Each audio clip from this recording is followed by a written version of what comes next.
Well, I've been thinking about making this video for a while, although of course it's a hot sunny day and who knows how articulate I'll be, but I'll try. So one question I get an awful lot is why I use a mower for dry haymaking that doesn't have a conditioner on it, whether that's rolls, flail, etc. And I thought I would just post a little stream of consciousness discussing that, because I know it can be an interesting conversation with some folks. So I guess I'll start with the less controversial pieces of it. I mean, the first disc mower I got was the New Holland HM234. This is the Vermeer TM610 that I just got. The HM234 is a small 5.5 foot 3-point hitch disc mower that ran on my then smallest tractor, which was the 135. Now I have a 165 and 275 along with the 135. So doing a small amount of acreage, and that's all I could afford, and that's all that the horsepower could handle. And I made dry hay for 10 years in Massachusetts without any issues with that. So when it came time to scale up and get this mower this year, like I said, I guess the two least controversial factors for me deciding on just a disc mower with no conditioner is cost. I mean, that's absolutely a factor. This mower was $19,500, and getting a comparable sized disc mower conditioner or disc vine would have been a heck of a lot more that I couldn't afford. And I needed a machine that could comfortably be run on both of my main tractors now, the 165, the 275. This thing's got a 50 horsepower requirement. The 165 at the PTO, I think, is about 55 or so, and this is a 50-year-old tractor, so I haven't actually tested this particular one. 275 has about 10 more horse. But, you know, this is the flattest field I do. I'm doing hillsides and up and down and all kinds of stuff. And I've learned over the years having tractor redundancy is extremely important. If you only have one tractor that can run some of your key equipment and that goes down, it's a real issue. I had that happen in 2017 for 6 weeks. It was not fun. So price, horsepower, definitely were factors. I'll make another video, I think, talking more about this mower, but the quick version of the Vermeer TM series, especially the 610, is that it's an 8-foot cut and is trailed. It's not 3-point hitch mounted, which cuts down on horsepower requirement and really cuts down on wear and tear on the tractor. I'm not sure I would have wanted a bigger 3-point disc mower anyway with these, at least with the 165, which actually I do a lot more of the mowing with. And it pleased to report it runs this great. Both tractors do. So as far as other decisions not to get a conditioner, which is where we're going to get a little bit more controversial, because I am definitely in the minority here. I think I'd say in general for haymaking, especially in New England.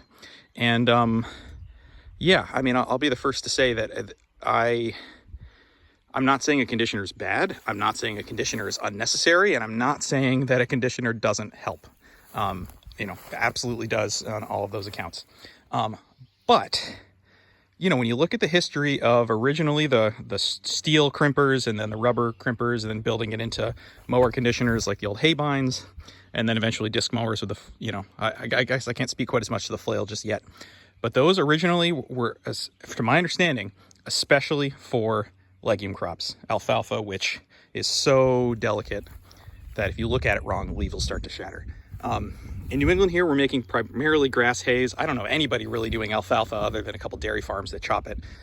Certainly do have some clover mixes, but by and large, we're doing grass hay here.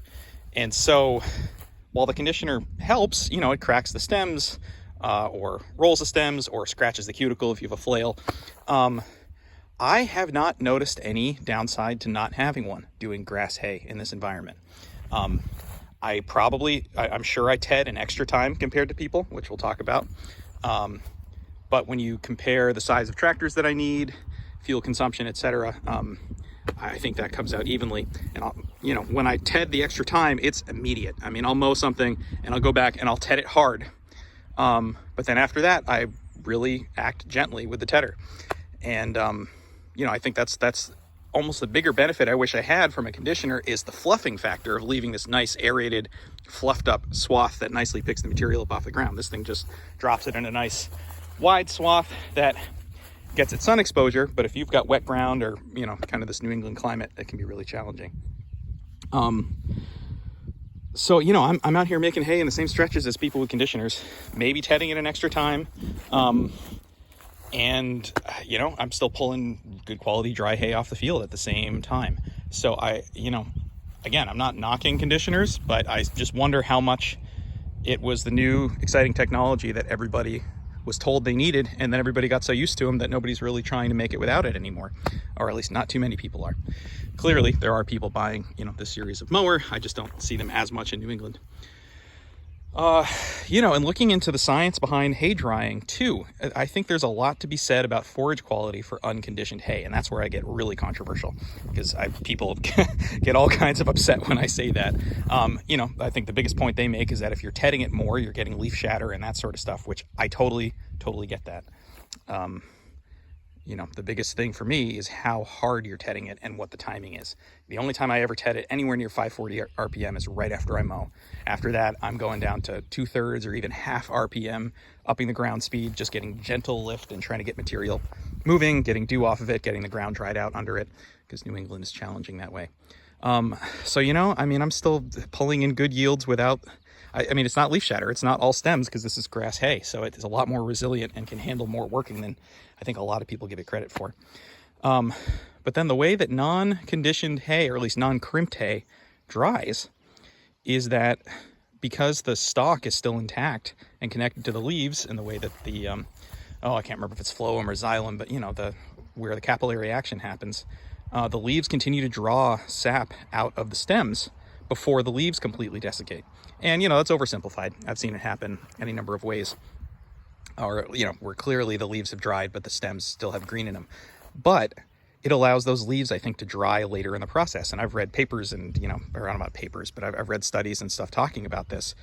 And I honestly think that without a conditioner, it holds up to shatter better. Again, controversial. I'm well aware of that. But I get good compliments on the quality of hay that I put up. And I can't help but think that not having a conditioner might be part of that. Again, with really gentle teddings and being careful not to overwork it, despite that. Yeah, I'm sure I'll think of a couple other things, but I guess in summary, it's price, horsepower, and maybe not really needing a conditioner with grass hay as much as people think. Again, if you have one and you're using it, I'm sure it cuts down some dry time. I'm sure you have to handle it one time less at least.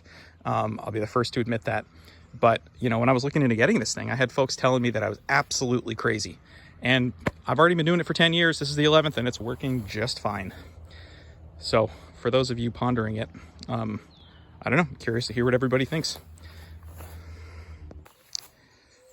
All right, 2 other quick thoughts that I thought of. One is I can hear folks saying, perhaps on the horsepower front, if horsepower is what I'm worried about, why not use an older mower conditioner, you know, an old hay bind that has a sickle and, you know, rubber rollers usually, maybe sometimes steel, because those certainly do have less of a horsepower requirement. That's definitely true. And, you know, if I was in drier conditions, stuff where lodged hay, etc., was an issue, I might think about it. Honestly, I need the versatility and reliability of a disc mower. The number of times that I'm mowing wet ground, wet hay right just after a rain, lodged hay, etc., I just can't. I can't be messing around with a sickle bar. It's just not an option. Pragmatically, you know, I'd be fussing and take me way longer to mow. So that's just one other thought I had that I could see a potential question popping up. I know people that still use old hay binds and can keep them running well. And that's great. I mean, it's nice to still see them out in the field. I know they have a cleaner cut at times and can have their benefits, but for what I'm doing, it just would not fit the bill. I need something new, reliable, and able to handle the ground that I'm covering. Yeah, and I don't know, I guess another quasi thought is when I'm talking about putting hay up in the same windows as other people, you know, I mean, I've done 26-hour hay without a conditioner, without an issue. You know, it's usually later June into July when it's hot, the days are long. But, you know, I'm not letting this stuff sit out here for long stretches. I mean, it's usually 2 or 3 day hay, just about all the time, except when we get into the fall and are trying to get stuff made with what little sun we have. And, you know, I guess it's bragging a little bit, but I have people wondering how the heck I get hay in the stretches I do. Because, you know, even though I'm only doing 50 acres, For my scale and doing all small squares, I mow every single possible chance that I get. If there's a chance to get dry hay in, I go for it. And, you know, there's times I'm squeaking things in between rainstorms that other people are scratching their heads wondering how the heck I pulled it off, and I am too. So to have that kind of results without a conditioner, I think is proof enough for me anyway. Okay, well that might be it. Thanks for watching, and yeah, totally, you know, comment, share what your experience is, what your thoughts are. Haymaking's an art. Everybody can be right, everybody can be wrong. It's not a competition, and I'm not looking to disprove anybody else's experience. Just sort of broadening the understanding of it all.